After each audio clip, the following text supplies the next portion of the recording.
గత వారమంతా కూడా ఎంతగానో ప్రేమించి ఆయన సంకల్పం చొప్పున ఆయన ప్రణాళిక చొప్పున మనందరినీ కూడా సంగముగా కూర్చి ఈరోజు మందిరంలో ఆయన సృష్టించడానికి గణపరచడానికి ఆయన సమయాన్ని మనకు ఇచ్చినందుకు ఆయన ఎంతైనా కృతజ్ఞత కలిగి ఉన్నారు. ఆరాధన అనేది కొన్ని మాటలు చెప్పుకోవడము, కొన్ని పాటలు పాడుకోవడము, కాన్ఫరెన్స్ కాదు. అది వ్యక్తిగతంగా మన జీవితం అయి ఉండాలి. ఇది తరచుగా ప్రతి వాళ్ళు మనం చెప్పుకునే విధానం. అయితే దాన్ని వాస్తవంగా కానీ అలాగే దాన్ని ఒక ఆనందకి కానీ అని కాదు. ఎందుకంటే మొదట మనము ఎలా చేస్తే అది ఆనందం అవుతుందన్న దాని గురించి ఇది ఒక సబ్జెక్ట్. కానీ మనం సీరియస్గా తీసుకోవాలి తెలియజేయాలి. కాబట్టి మన జీవితం నిజంగా దేవునికి ఆనందంగా ఉందా? మనం నిజంగా దేవుని కోసం జీవిస్తున్నామా? దేవునికి మహిమకరంగా మనం జీవిస్తున్నామా? దేవుడు అసలు మనతో ఏం మాట్లాడుతున్నాడు? మాట్లాడింది మనం అనుసరిస్తున్నామా? దేవుడిని మనం ఆత్మలో సత్యంతో ఆరాధిస్తున్నామా అనే దాని గురించి మనం ఎప్పుడప్పుడు తోపవలసింది దాన్ని చూసుకుంటూ ఉండాలి. క్రైస్తవుడికి ఆ పరలోక తండ్రికి ఎప్పుడు కూడా అన్యోన్య సామర్థ్యం కలిగి ఉండాలి. ఆ అన్యోన్య సామర్థ్యం లేనప్పుడు నామకార్థంగానే వచ్చి మందిరంలో కూర్చొని నిరుపరిస్థితిలో ఉంటామే కానీ దేవుడు మాట్లాడిన మాటలు మనం అనుసరించుకోలేదు. ఎప్పుడైతే మనం దేవునితో అన్యోన్య సామర్థ్యం కలిగి ఉంటామో ప్రతిసారి కూడా వెలుగులోకి వచ్చే కొద్ది దేవుడు నాలో లోపంగా గుర్తు చేస్తూ ఉంటాడు, నాలో పొరపాటు నాకు తెలియపరుస్తూ ఉంటాడు. ఎప్పుడైతే మనం దేవునితో అన్యోన్య సామర్థ్యం కలిగి ఉన్నామో ఆ యొక్క వర్తమానం ద్వారా దేవుడు మాట్లాడిన మాటను మనం పట్టుకుని మనలో ఉన్న లోపాలను సరి చేసుకోవడానికి వర్తమానం కానీ వర్తమానం ఇది దేవుడిని ఆరాధించాలనేది కాదు. అసలు ఆరాధన ఒకరోజు ఆదివారం కూర్చుని ఆరాధించేది కాదు. ఏ రోజైతే మనం మందిరం నుంచి బయటకు వెళ్తామో ఆదివారం మళ్ళీ తిరిగి ఆదివారం మరియు తిరిగి మళ్ళీ మందిరానికి ఆదివారం వచ్చే వరకు కూడా ఆ జీవితం నిత్యం కొనసాగుతూ ఉండాలి. ఒక రోజులో ఏదో మౌనంగా ఉండి నేను అనుకున్నది ఆ రోజు నెరవేర్చుకుని నేను దేవుణ్ణి ఎదిగాను, దేవుణ్ణి తెలుసుకున్నాను, లేక దేవుడికి ఆరాధనగా ఉన్నాను అని చెప్పుకునేది కాదు. ఒక రోజుతో పోయేది కాదు, ఒక సంవత్సరంలో అయిపోయేది కాదు. ఎప్పుడైతే కీర్తితో జతకట్టబడ్డామో ఆ రోజు మొదలుకొని మన శ్వాస విడిచే వరకు ప్రతిరోజు పోరాటం ఉంటుంది. ఆ పోరాటంలో మనం కొనసాగుతుండే దేవునికి ఆరాధన. ఏ విషయంలో కూడా రాజీ పడకుండా నిజ జీవితంలో క్రైస్తవ జీవితంలో ఎప్పుడు కూడా కొనసాగుతూ దాన్ని కొనసాగిస్తూ దాని ముందు నడుస్తూనే దేవునికి ఇష్టమైన ఆరాధన. ఆ ఆరాధనకు ఎప్పుడు కూడా మనం అనుకూలమై ఉన్నామా, మన అర్హత లేదా అనే దాని గురించి కూడా మనం ఆలోచించుకోవాలి. ఎందుకంటే చాలామంది వారంతా కూడా వాకులో తిరుగుతూ లాభంలో గడిచిపోయి ఇష్టాంతాలను నోరు పారేసుకుని వ్యర్థమైన మాటలతోనూ వ్యర్థమైన సంభాషణతోనూ కాలం గడుపుకుని ఆ ఒక్కరోజే మందులో కూర్చుని నా సమస్తము దేవుడిని నేను అర్పిస్తున్నానని చెప్పుకునేవాడు అనేక మంది ఉంటారు. అది ఆరాధన కాదు. ఆరాధన అనేది మన జీవితంలో మనం తెచ్చే అర్పణ దేవుడి ముందు పెట్టినప్పుడు దేవుడు ఆ అర్పణ అంగీకరిస్తాడా లేదన్నది మాత్రం చాలా ఇంపార్టెంట్. అది తెలుసుకోవాలి. ఫస్ట్ మనం ఇష్టపడుతున్నా తీసుకురావాలి. దేవుడికి ఇచ్చే మనసైనా మన హృదయమైనా మనం తెచ్చే కానుకైనా లేక మందులో మనం చేసే పని అయినా ఏదైనా సరే సాగుకు చెప్పాడు అని సాగుకు భయపడడం చేసేది కాదు. మనం ఇష్టపూర్వకంగా మన అంగీకారంగా దేవునికి ఇష్టమైందా లేదా అని తెలుసుకుని దాన్ని కొనసాగించడమే దేవునికి ఆరాధన. ఎప్పుడైతే మనం దేవునికి ఆరాధనగా నా జీవితం ఉండాలని మనం నిర్ణయించుకుని తీర్మానించుకుంటామో ఫస్ట్ నా హృదయం శుద్ధిగా ఉందా, శుద్ధీకరణగా ఉందా, నా హృదయ ఆలోచనలు ఎలా ఉన్నాయి, నా అంతరంగంలో నా జీవితం ఎలా ఉంది, నా జీవితం పైకి చూపించుకునేలాగా ఉందా, నిజంగా నా దేవుడికి అంగీకారంగా నా జీవితం ఉందా అన్నది మనం ఎప్పుడు కూడా చూసుకోవాలి. ఆ జీవితం మనం చూసుకున్నప్పుడు మనకి ఏది కూడా మనకు కనిపించదు, మనకు తెలియదు. కృష్ణ ఏమన్నాడు? అప్పుడు దాకా కూడా వచ్చేయకూడదు, ఇచ్చేయకూడదు, వచ్చేసేవాళ్ళు అందరినీ కూడా విమర్శించిన విషయాలు ఏమన్నాడు ఒకసారిగా, అయ్యో ప్రభు నేను అపవిత్రమైన పెరుగులు కలవాడను, అపవిత్రమైన పెరుగుల జనం మధ్య నేను ఉన్నాను అని ఎలా తెలుసుకోగలిగాను? ఎప్పుడైతే దేవుని మాటలు పట్టుకున్నాడో, దేవుడు కలిగిన మాటలు పట్టుకున్నాడో, ఆ మాటలు ఆ వెలుగును చూశాడో ఒక్కసారిగా తన లోపం ఏంటో తనకు తెలిసింది. అలాగే మనం కూడా రోజు బంగారం వచ్చి మందులో కూర్చుంటే మాత్రం మన కొరిగేదేం లేదు. మన అంతరాత్మ జీవితం ఎలాగుంది, మన అంతరాత్మ ఎలాగుంది, దేవునికి ఇష్టంగా ఉందా లేదా అనే దాని గురించి మనం చాలా సందర్భాల్లో మనం దాన్ని గ్రహించుకుంటూ ఉండాలి. ఆ గ్రహింపు లేనప్పుడు, ఆ ఆలోచన లేనప్పుడు దేవుడి నుంచి మనం తప్పుకోవడానికి అపవాది ఏదో ఒక చిన్న బెడ్ ఇస్తూ ఉంటుంది, చిన్న పుల్లాల బెడ్ వేస్తూ ఉంటుంది. కాబట్టి మనం ఎలా ఉన్నామో, మనం ఏం చేస్తున్నామో, మనం ఎలా చేయాలో, దేవుడికి ఎలాగా ఇష్టంగా మనం జీవించాలో అన్న దాని గురించి కొన్ని మాటలు మనం చదువుకుని తర్వాత దేవుడికి ఆరాధన చేసుకుందాం. మత్తయి సువార్త 5వ అధ్యాయం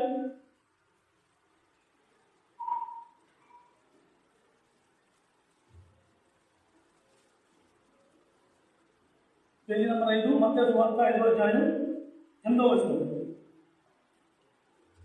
చదవగా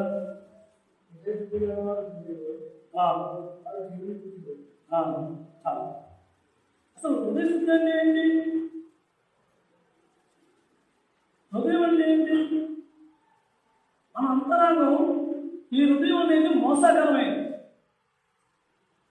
ఎప్పుడు కూడా దేవుని పరిసంబంధమైన ఆలోచన కంటే ఈ లోక సంబంధమైన ఆలోచన ఎక్కువగా మనలో పెరిగిస్తూ ఉంటారు. ఈ లోక సంబంధమైన ఆలోచనలో మనం ఎప్పుడైతే మనం కొనసాగుతామో మనం పైగా ఉంటాం. నేను ఎంతో ఆత్మీయుని, ఎంతో ఆత్మీయురాలని, నేను ఎప్పుడు దేవుడితోనే ఉంటాను, నా జీవితంలో దేవుడితో గడుపుతున్నాను అనుకుంటూ ఉంటాం. కానీ అది మనం తెలుసుకున్నప్పుడు మన ప్రయాణం చాలా దగ్గర పోతుంది, చాలా రోజులు గడిచిపోతుంది. అది తెలిసి చూసేదానికి మన అంతరాత్మ ఉన్నప్పుడు ఏముంటుంది? ఈ లోకం మాలిన్యం ఉంటుంది. ఈ లోకం మాలిన్యం అంటే ఏంటి? దేవుడికి వ్యతిరేకమైన పద్ధతి కూడా లోక మాలిన్యమే. మన ఆలోచన విధానం, మన మనసు ఎలాగ ఆలోచిస్తుంటుంది. మన మనసు ఎక్కువగా దురాలోచన గురించి, ద్వేషం గురించి, అసూయ గురించి, స్వార్థం గురించి ఎక్కువగా ఆలోచిస్తూ ఉంటుంది. అది హృదయశుద్ధి కాదు. హృదయశుద్ధి అన్నది ఎప్పుడు నిరంతరం పౌరున్నట్టుగా భోజనం చేశాను, పానం చేశాను, మయం చేసిన దేవుని మయం కోసం చేయాలని చెప్పినట్టుగా మనం అంతరంగంలో ఎప్పుడు కూడా దేవుని మయంకరమైన ఆలోచన కలిగి ఉండాలి. ఒక వ్యక్తిని మంచి చేస్తున్నామా, ఒక వ్యక్తికి ఏదైనా మనం దోషం తలపెడుతున్నామా, ఒక వ్యక్తిని ఎవరినైనా మనం బాధపెట్టే పన్నాగలు పండుతున్నామా, ఇలాంటి మనసుని మనలో ఉన్నప్పుడు దాన్ని ఎమ్మటి కడిగేసుకోవాలి, దాన్ని తీసేసుకోవాలి. లేకపోతే ఆ విత్తనం మొక్క చెట్టు అయ్యి చెట్టు వృక్షం అయిపోతుంది. ఎందుకంటే ఎవరు పేగలేదు. దేవుడి నుంచి శాశ్వతంగా మనం కొనుక్కోవచ్చు. అలాంటి ఆలోచన మనకు ఉన్నాం. ఎప్పుడైతే మన హృదయం, మన అంతరాలను శుద్ధీకరించబడి ఉన్నప్పుడు అప్పుడు దేవుని ఆత్మ మనలో ప్రేరేపించి దేవుడికి నచ్చినట్టు మనం జీవించాలి. మన అంతరాత్మ మనం లోకమానంతా పెట్టుకుని నామకార్థంగా ఎంతో భక్తిమానుడుగా పొద్దున్నే తలంటుకుని భయపడుతుంది, నేను ఎంతో వినయంగా అందరిగా మందులో కూర్చుంటే ఏంటి ఉపమానం నాకు శక్తి. మన మాలిన్యం ఇలాగా కడుక్కోవాలన్న దాని గురించి మనం ఆలోచించుకోవాలి. కానీ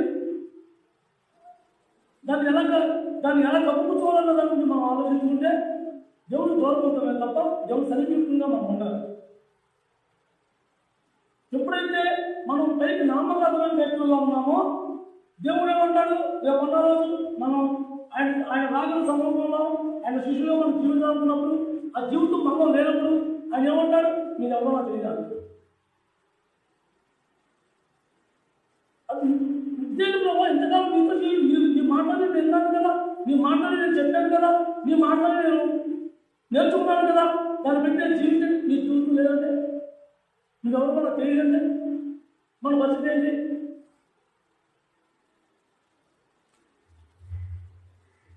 మత్తయి సువార్త 8వ అధ్యాయం 8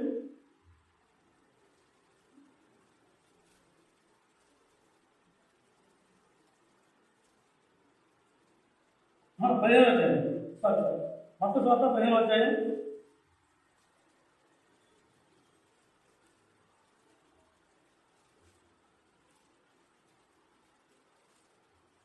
పేజీ నెంబర్ 16. మత్తయి సువార్త 15వ అధ్యాయం 7, 8, 9 కలిపిన చూడగా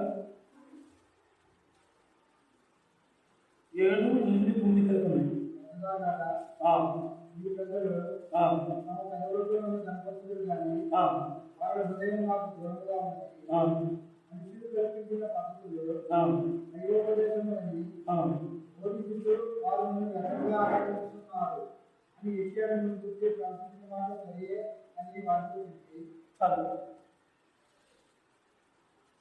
ఎప్పుడైతే మనం అంతరంగంలో ఈ వాకు మాలిన్యంతో పెట్టుకుని మందులో కూర్చుని రోజు తరబడి మందులో గడిపేసి నేను ఆత్మీయుడంటే దేవుడు ఏమంటాడు, యశ్వరం ఏమంటాడు, వీళ్ళ ఉద్యోగం నాకు దూరంగా ఉందంటున్నాడు.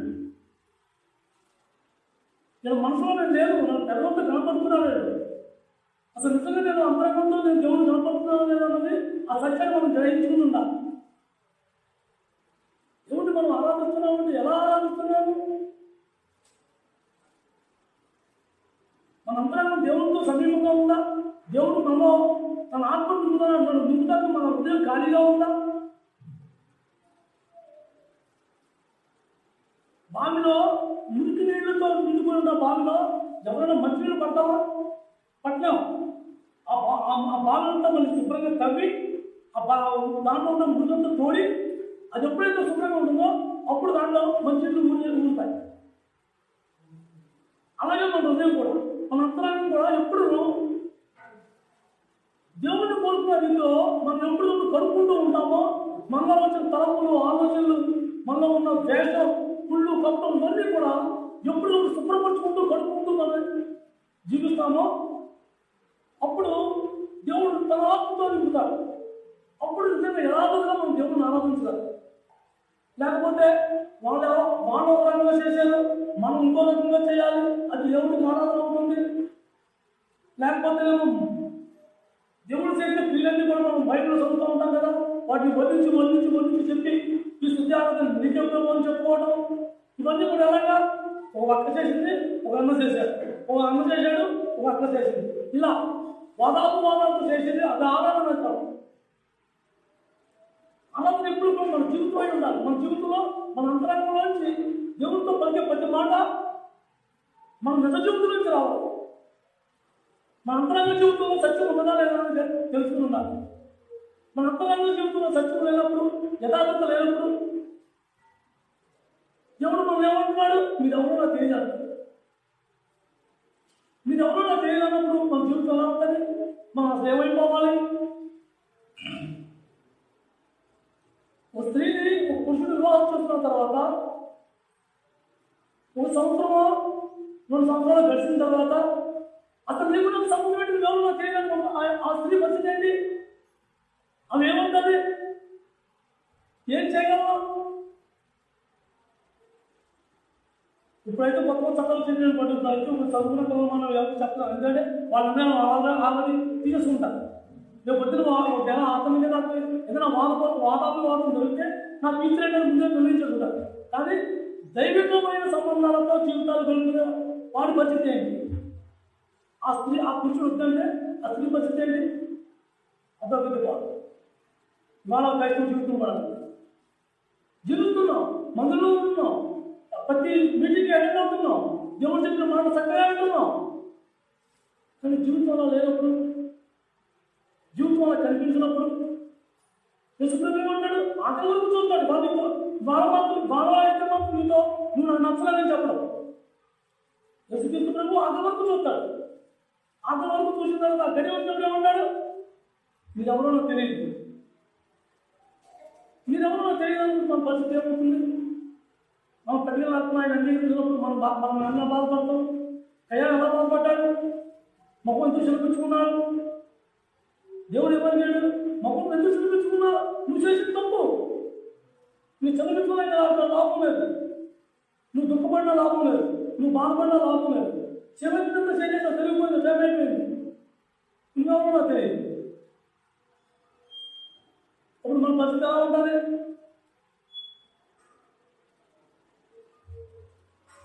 మత్తయి సువార్త 8వ అధ్యాయం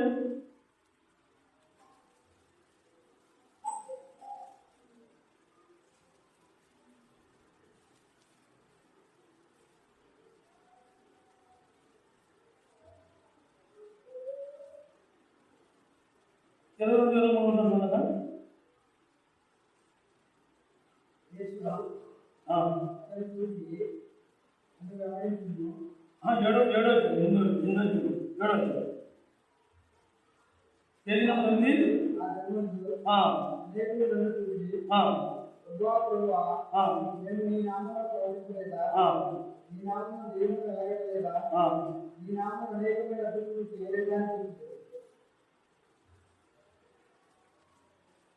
దేవుడు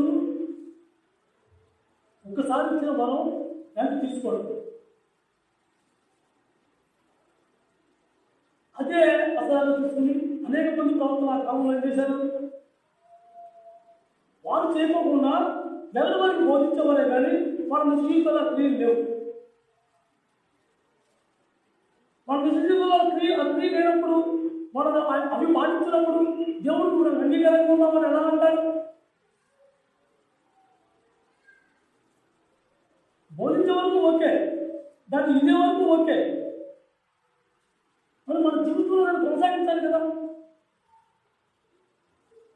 మీరు లోక సంబంధులు కాదు, మీరు లోకానికి వేరే ఉన్నారని యేసు ప్రభు చెబుతున్నాడు. పౌలు చెప్పాడు. మరి మనం ఎవరితో ఉన్నాం? మనం లోక సంబంధులుగా లోకంలోనే ఉంటున్నాం. మనం లోకానికి వేరే ఉందా? 10 దాంట్లో మనమే అటెండ్ అవుతుంది, 10 దాంట్లో ముందు మనమే హాజరు అవుతుంది. మరి వాళ్ళ కైకోలో చెప్పుకుంటే ఎలా పోతుంది?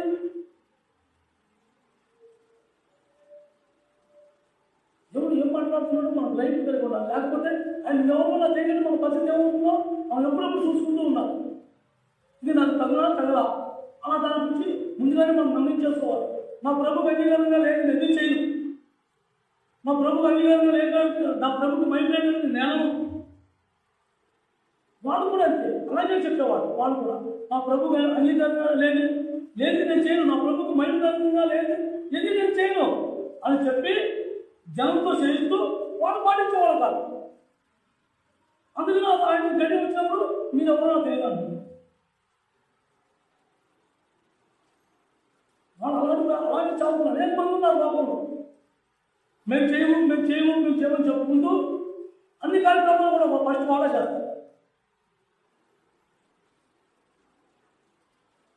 అలాగే ఉన్నట్టు మనం చాలా జాగ్రత్త కలిగి ఉంటాం. ఎందుకంటే దేవుడు స్వస్థంగా చెబుతున్నాడు, మీరు ఎవరో తెలియదంటున్నాను అంటున్నాడు. ఆయన కోసమే కదా, ఆయన ఎక్కడ మనం కాపురం చేయాలని ఇష్టపడి మనం తీర్మానించుకున్నాం కదా. మరి అలాంటప్పుడు ఇటువంటి హెచ్చరిక మనకు ఉన్నప్పుడు మనం ముందుగా జాగ్రత్త పడాలి. దేవుడు మనకు హెచ్చరిస్తున్నాడు అంటే మనం జాగ్రత్త పడాలి. మనకు హెచ్చరిక మనం ఎక్కడ తప్పిపోతామని దేవుడికి మన పట్ల ఎంత ప్రేమ కలిగి లేకపోతే మనకు ముందుగా నేను కూడా బయటపడుతున్నాడు. కాబట్టి మనం ఎలా ఉన్నామో, ఏ చిత్రం ఉన్నామో జాగ్రత్తగా మెలుగు కలిగి ఉండాలి. ఆ మెలుగు లేకపోతే ఆ బుద్ధిలేని తెలియలేదండి. ఇంకా టైం ఉంది కదా, దేవుడు ఎప్పుడో వస్తాడు కదా, వచ్చినప్పుడు మనం సిద్ధపడలేమేంటి అన్నది నిర్లక్ష్యం. ఆ క్రైస్తవ జీవితంలో ఆ నిర్లక్ష్యం ఎప్పుడైతే ఉందో మనం ప్రాణమైనా పోవచ్చు, దేవుడు రాకైనా రావచ్చు, రెండింటి ఏదైనా జరగవచ్చు. ఏదైనా నష్టపోయింది మనం. ఒకవేళ మనం దేవుడు నమ్ముకున్నామని మన వల్ల దేవుడి మీద వదిలేదేమీ లేదు. మన కోసం ఆయన ప్రాణం పెట్టాడు, సమస్త విడిచిపెట్టేశాడు. ఆయన సమస్త అధికారాన్ని విడిచిపెట్టి నీలాగా నాలాగా మనకన్నా దేవుని చిత్రం దీనుడిగా బతికాడు మన మధ్య. అలాంటి దేవుడిని మనం ఆరాధిస్తున్నామంటే మనం ఎలా ఉండాలి? మనం ఎందుకు లేని మనం ఆయనతో చేర్చుకోవడానికి ఆయన అన్ని విధాలు మన గురించి ఆలోచించి తెలిసి అన్ని విధాలుగా మనలో ఏ మంచితనం లేదని కూడా తెలిసి, ఏ వచ్చానా కూడా మనలో ప్రేమ ఉన్నదని కూడా తెలిసి, మనం కృతజ్ఞత హిందూ అని తెలిసి, ఏ ఒక్క విశ్వాసము మనలో ఉన్నదని తెలిసి కూడా ఆయన మనం ప్రేమించాడు, ఆయన ప్రాణం పెట్టాడు.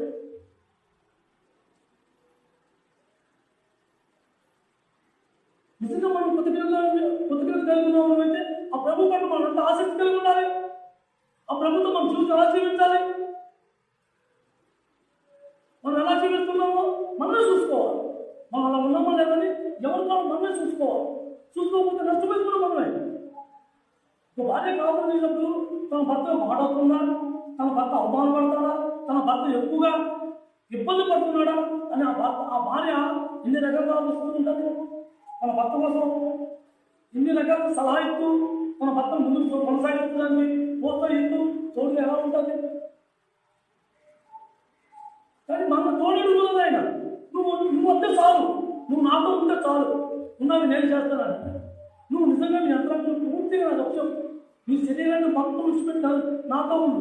నీ శరీరం క్రియలన్నీ విడిచిపెట్టు, నీ శరీరం నాకు అప్పగించు, దాన్ని నేను సరిచేస్తాను, దాన్ని నేను బాగు చేస్తాను, నువ్వు నాతో ఉన్నది దేవుడు అడుగుతాడు. మరి అవన్నీ కాదని మన ఇష్టంగా మనం జీవించి ప్రభావం నేను నీతో ఉండాలి, తెలానికి నువ్వు నాకెంతో నువ్వెంతో ఉంటావు, నోటు మాటలు కలుగుతుంది ఏమంటాడు, వాళ్ళ హృదయాలు ఘోరంగా ఉన్నాయి నాకు అంటాడు. వాళ్ళ అంతరంగంలో లేదు నా మీద, వాళ్ళ పైకి ప్రజలతో ముట్టుకున్నారు, ఎందుకంటే అందరూ వింటారండి, ప్రజలతో నన్ను కనపడుతున్నారు, ప్రజలతో నన్ను ఆరాధిస్తున్నారు అంటారు.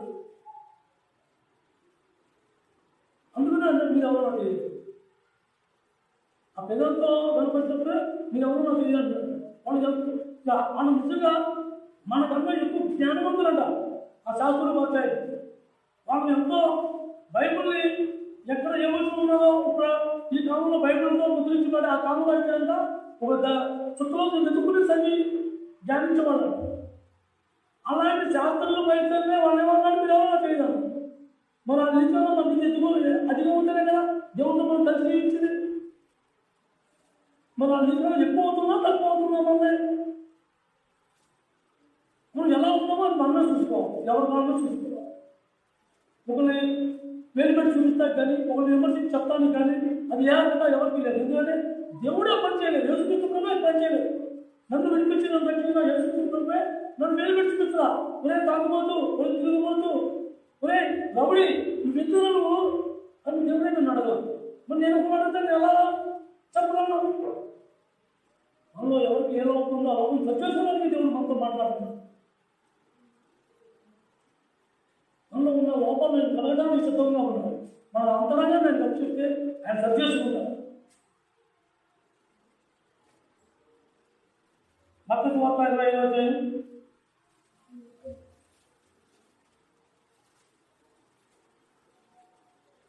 26. మత్తయి సువార్త 25వ అధ్యాయం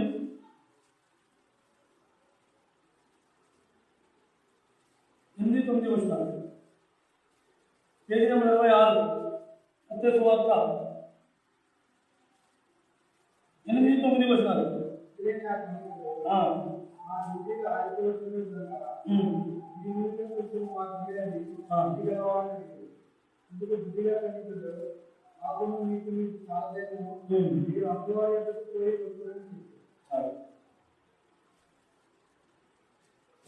వాళ్ళు వీటిలో నూనె ఎందుకు అయిపోయింది?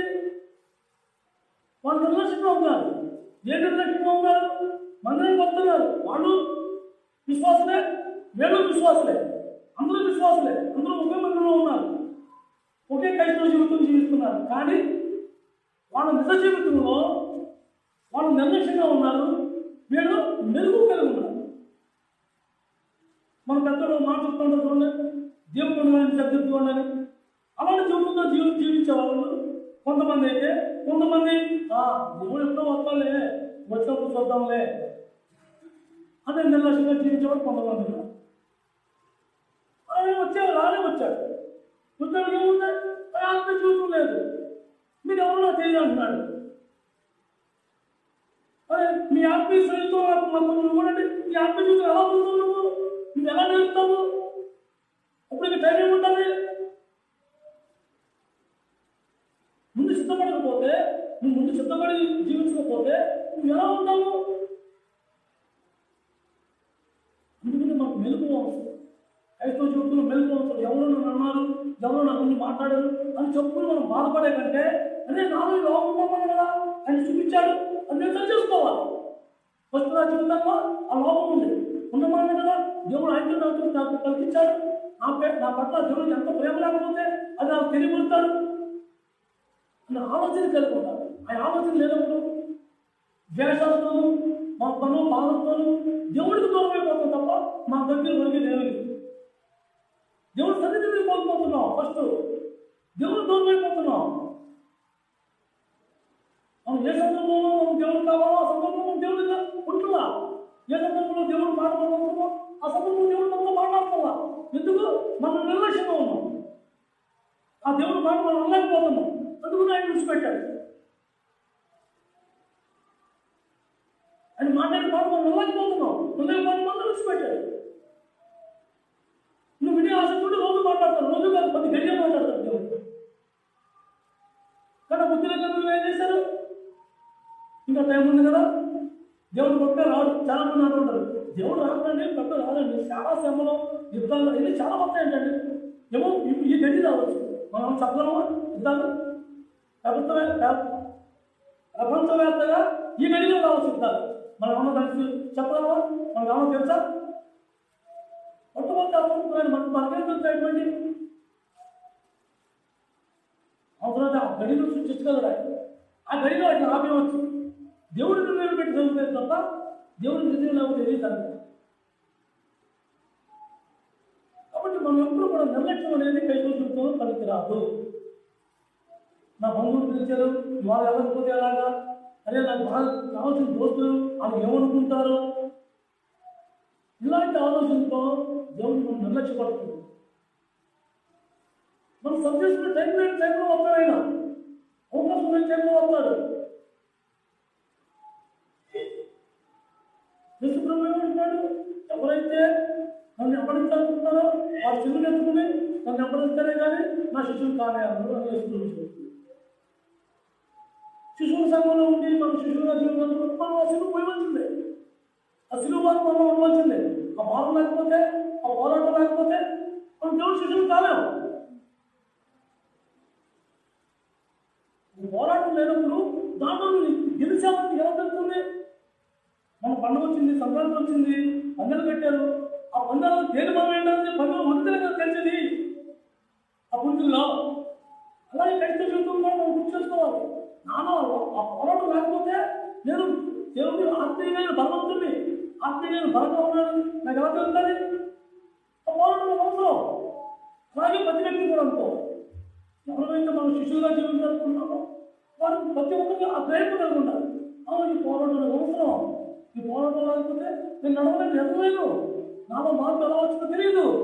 నాలో మార్పు కల్పించాలి అంటే నాకు పోరాటం చాలా అవసరం. లూకాసు వార్త 14 వచ్చాయి.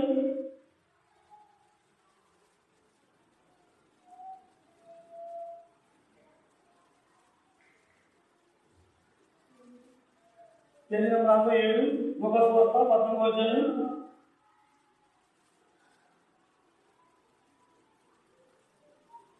పేజీ నెంబర్ 47, లూకాసు వార్త 14 వచ్చాయి. 27వ వచనం. 27వ వచనం ఒకసారి.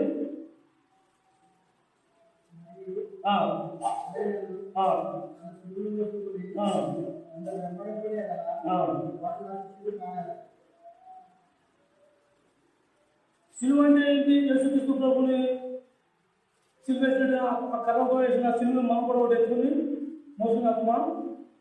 కాదే. మరి ఏంటి ఆ సిలువ అంటే ఏంటి? మన బాలాన్ని ఏదైతే మనకు బాలంగా ఉందో దాన్ని మనతో పట్టుకుని మా ప్రభు దీన్ని ఎలా చేయించాలి, నేను అలా చేయించాలి ఆలోచన కలిగినాడు. తన సిలువలో ప్రభుని నమ్ముకుంటే ప్రతి విషయంలో కూడా ఆ బాధ కలిగినప్పుడు, ఆ ఇబ్బంది కలిగినప్పుడు, ఆ శోధన వచ్చినప్పుడు ప్రభు ఎలాగైతే చేయించాడో అలా నేను చేయించడమే నా సిలువలో నేను ప్రభుని నమ్మడించాను. నాకు ఆ బాధ లేనప్పుడు, ఆ పోరాటం లేనప్పుడు నేను దేవుడితో ఎలా సహవాసంగా ఉంటాను? నా జీవితంలో ఎలా చేయించాలని చెప్పి ఉండాలి. మనకి ఏం మిగిలింది?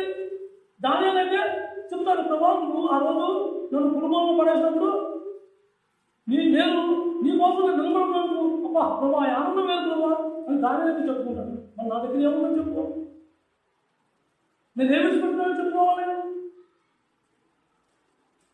నా బంధువులు విడిచిపెట్టుకున్నానా, లేక నా రక్తసంబంధం విడిచిపెట్టుకున్నానా, లేక నా యొక్క ఇష్టాలు విడిచిపెట్టుకున్నానా, నా సొంత ఆలోచన విడిచిపెట్టుకున్నానా? మరి నేను ఏమి విడిచిపెట్టుకోకుండా నేను దేవుడికి ఏం సాక్ష్యం చెప్పుకోవాలి? 3 గంటల వరకు మీరు సాక్ష్యం ఏమన్నా చెప్తున్నారు. తీసుకుంటారు మన దగ్గర ఏం సాక్షి నేను చెప్పుకోవడానికి?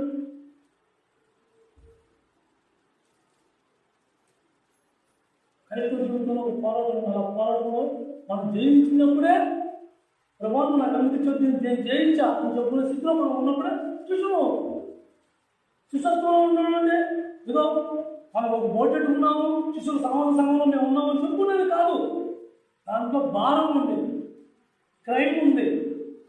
దాన్ని చెల్లించి ఆ భారాన్ని అనుసరించి దాన్ని నిలదొక్కున్న భారానికి ఆ భారాన్ని కొనసాగుతూ ఇష్టపూర్వకంగా అంగీకరించి దాంట్లో జీవించడం, యేసుక్రీస్తు అయితే ఏ స్వాతంత్రం ఎలా ఎదుర్కొన్నాడో దాని ఆలోచన కలిగింది, దాన్ని ఎదుర్కోవడం, అది మనసులో మన ఎదురుని వెంబడించడం అంటే.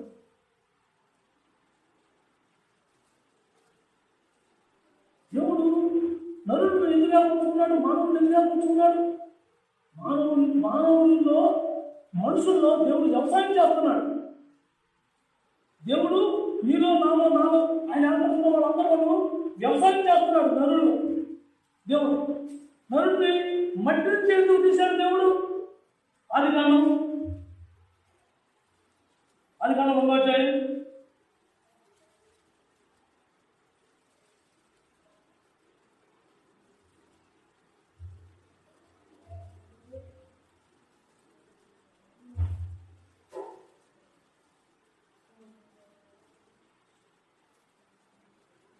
ఆదికాండం 7వ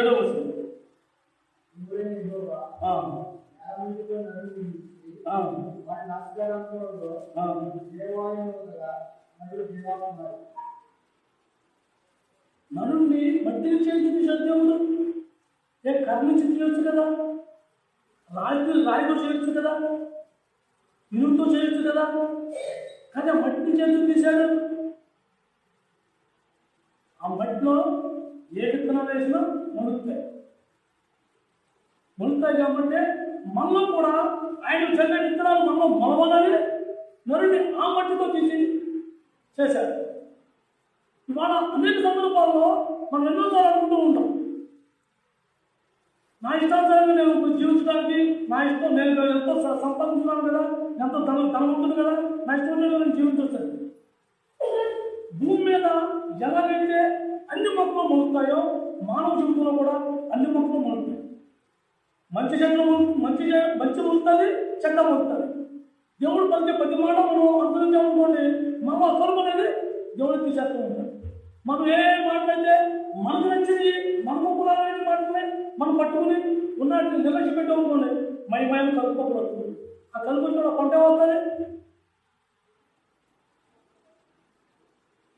ఆయన వ్యవసాయం గురించి, చెట్ల గురించి బైబిల్లో చాలా సార్లు రాశాడు. అంజల చెట్టు గురించి రాశాడు, దాచిపాల గురించి రాశాడు, మనోపాల గురించి రాశాడు.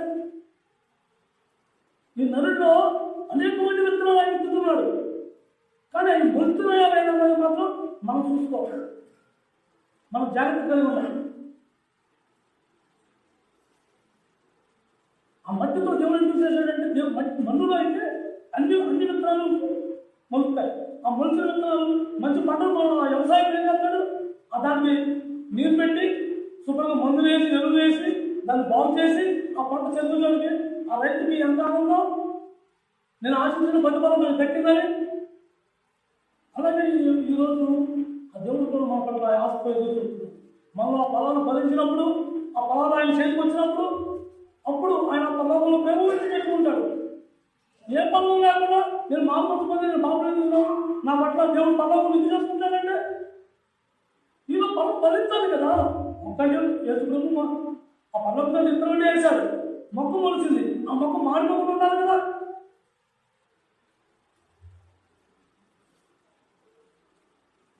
ఆయన ఎంత జ్ఞానం లేకపోతే నరుని ఆ మట్టితో చేశాడో, ఆ నరుడికి ఈ మాటలు ఎందుకు చెప్తున్నాడో మనం చాలా మెరుగు కలిగి, ఆలోచన కలిగి ఆ మాటలు మనం తెలుసుకున్నాం. ఆ మాటలు అనుసరించుకోవాలి, అట్లా పట్టుకోవాలి. ఆ పొలం మనలో ఫలించినప్పుడు ఆ దేవుడి పట్ల ఆనందం మళ్ళీ మనమే చూడగలం. దేవుడు నిజం చూసి ఆనందమైనప్పుడు ఎవరు నేర్చుకుంటున్నామని ఇది నా ప్రేమ నేను ఆనందిస్తున్నాను. ఆ మాట ఒకసారి మనకు చెప్పాలని మనకి ఆశ ఉన్నప్పుడు, ఆ తప్ప మనలో ఉన్నప్పుడు మనం దేనికి లోపడకూడదు, ఏ విషయంలో కూడా లోపడకూడదు. ఉందని కాదని దేనికి మనం రాజీ పడకూడదు. రాజీ పడని జీవితమే క్రైస్తవ జీవితం.